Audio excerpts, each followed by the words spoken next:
सरहद देखते जी असी एक बार्डर क्रॉस करके आए उतों वो बार्डर क्रॉस किया है। यह रमज़ान सरहद एक्सप्रैस ते ए किहदा इलाका है? ये रमजान दा इलाका, ये रमज़ान का इलाका साडा साडा इलाका। ए क्या इलाके का क्या नाम है?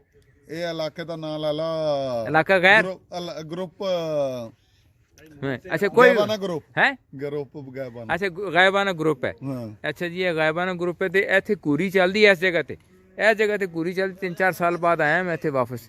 यह रमज़ान का मुलाजम है जी इन्हू मौका मिले तो सारे उन्हें याद वे लेकिन उन्हें मौका नहीं मिलता।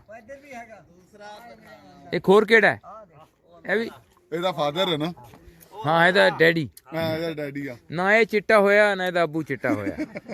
अच्छा जी ये बंदे बहुत सारे पिंड दे अपने बैठे शाम का टाइम असी डेरा बिल्कुल बदल गया पिपल थले बहते सी। ए मजा कहदियां ਰਮਜ਼ਾਨ ਦੀਆਂ। ते अपनी है ਹਾਂ ये तो मूद दी गाइयां ना। ਹਾਂ ਆਪਣੀਆਂ ਉੱਤੇ ਹੱਥ ਹੀ ਆ। अच्छा ठीक है जी बस ਮਿੰਦਾ ਕੱਢਿਆ।